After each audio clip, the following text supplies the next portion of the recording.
मैं नस्ली हूँ, असली हूँ। शेख रशीद ना तो असली है ना तो नस्ली है, बल्कि तू शैतान की पसली है। जो भी पीटीआई का वर्कर है, अगर वो हलाली, उस पे जिम्मेदारी है हमारे साथ जो जुल्म हो रहे हैं कि वो 56 और 57 में कलम दवात को वोट दें।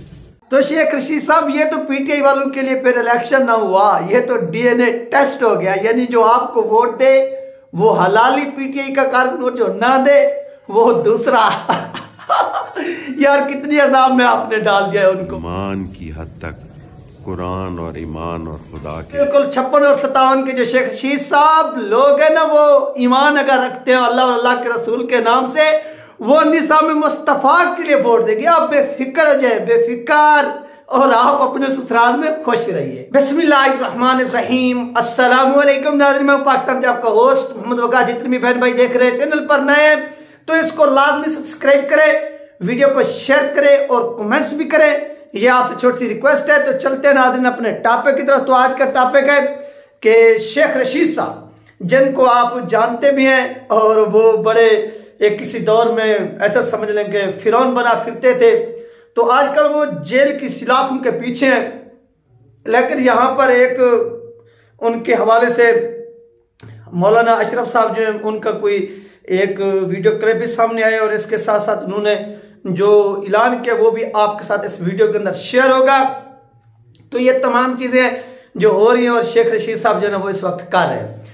तो नाज़रीन, क्या होता है कि शेख रशीद जेल से बैठकर इलेक्शन लड़ रहे हैं और वो पैगाम दे रहे हैं तहरीक इंसाफ के कारकुनान को, तहरीक इंसाफ के वोटर को, कि जो हलाली होगा या इस तरह के वो जो अल्फाज कह रहे हैं, जो असली होगा वो नस्ली होगा। ना शेख रशीद साहब खुद आप असली हुए, क्योंकि असली आप उस वक्त होते जब आपने टीएलपी के साथ एग्रीमेंट किया, आपके साइन थे, तो आप कहते कि यार मैं असली हूं, मैं नकली नहीं बनना चाहता। आपने ये काम नहीं किया, बल्कि आपने जो काम किया वो पूरी दुनिया के सामने था, वो पूरे पाकिस्तान के सामने था कि आपने एक मर्तबा नहीं 3 मर्तबा एग्रीमेंट किया टीएलपी के साथ और तीनों मर्तबा उस एग्रीमेंट को आपने तोड़ा। ठीक हो गया।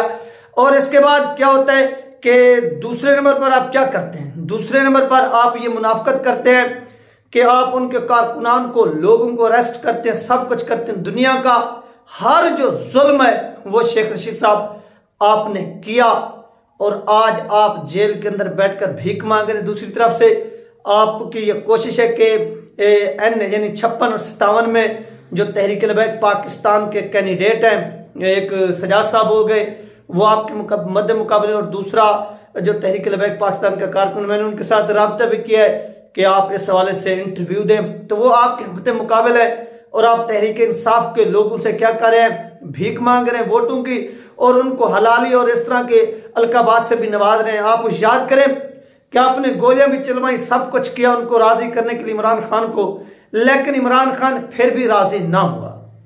उसने फिर भी आपके मध्य मुकाबले क्या किया? कैंडिडेट को खड़ा किया, स्टैंड करवाया, और आज आप देख सकते हैं कि आप जेल के अंदर है, लेकिन आपके मध्य मुकाबले उस हल्के के अंदर क्या हो रहा है कि वोट लड़ने के लिए तहरीक इंसाफ का, जो इलेक्शन लड़ने के लिए, वोट हासिल करने के लिए तहरीक इंसाफ का कैंडिडेट आज भी मौजूद है। ठीक हो गया।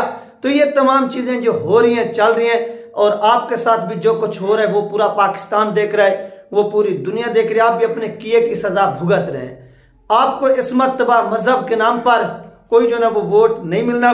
दूसरी तरफ से नाज़रीन, मौलाना अशरफ साहब जो है, इनसे शेख रशीद साहब के जो मौलाना अशरफ अली साहब, जो शेख रशीद साहब के जो भतीजे हैं राशिद शफीक साहब, उन्होंने क्या किया है कि मुलाकात की है, और इस मुलाकात में मौलाना अशरफ अली साहब ने क्या किया है कि शेख रशीद की हिमायत का ऐलान किया।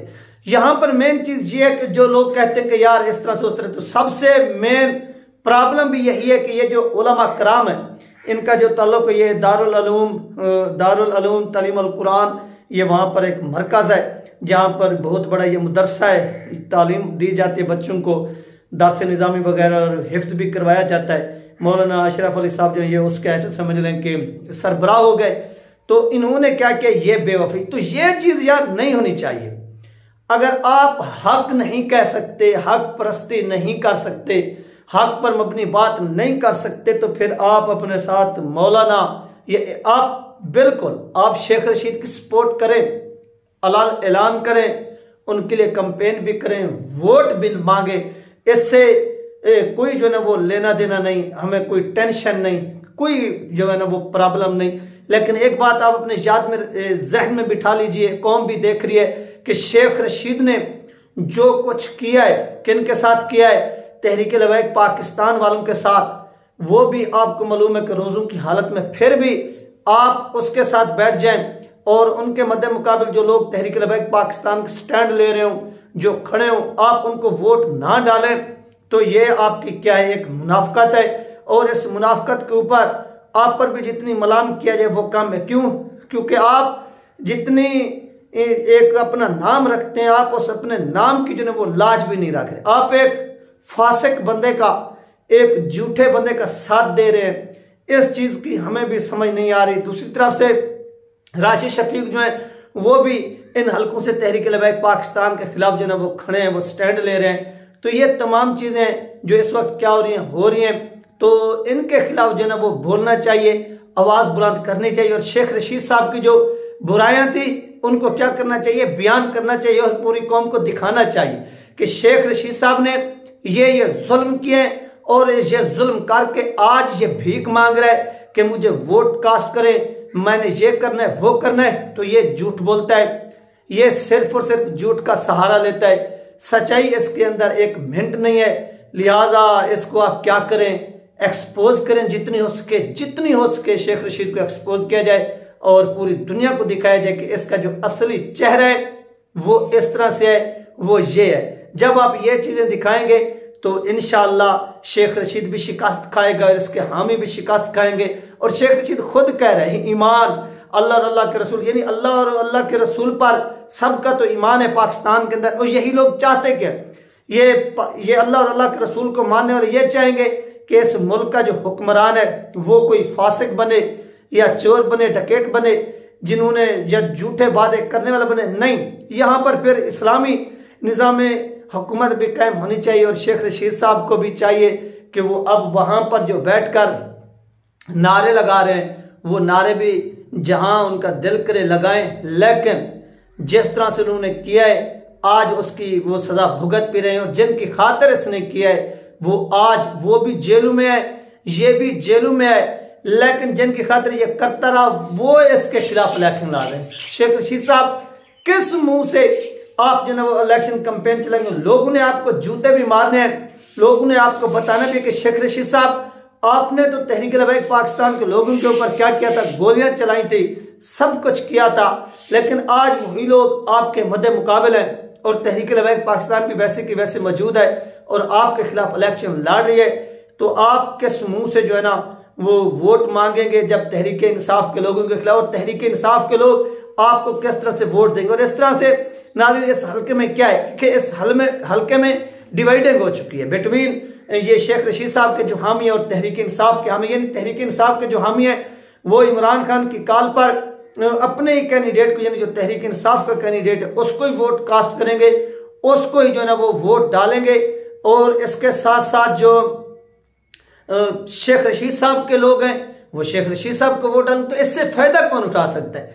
इससे साफ जाहिर है जो फायदा उठा सकते हैं वो तहरीक लबैक पाकिस्तान के लोग ही हैं, कैंडिडेट ही हैं कि वो अपनी वहां पर कंपेन तगड़ी करें। क्योंकि पिछली मरतबा तहरीक इंसाफ ने इसी शेख रशीद की हिमायत की थी और शेख रशीद जीत गया था, और इस मरतबा शेख रशीद भी मैदान में है और तहरीक इंसाफ के लोग भी मैदान में। यहाँ पर क्या होगा कि ये दोनों पार्टीज आपस में जब फाइट करेंगी तो इनका जो वोटर होगा वो तकसीम होगी, यानी इनका वोट बैंक आपस में डिवाइड हो जाएगा। तो लिहाजा यहाँ पर आप जो है ना वो मेहनत करके यहाँ पर जीत सकते हैं, ये आप अपने जहन में बिठाइए। और मेहनत के लिए आपको कुछ करना पड़ेगा। ये नहीं है कि आप नारे लगाएं, आप नारों पे नारे लगाएं, नारों पे नारे लगाएं, आप 1 करोड़ मरतबा भी नारे लगाएं, आपको कुछ नहीं मिलना।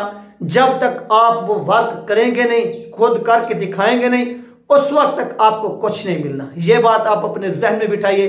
आप कुछ करेंगे तो आपको वोट भी मिलेगा, जब तक आप कुछ करेंगे नहीं आपको वोट नहीं मिलेगा। ये चीज अपने जहन में बिठा लीजिए।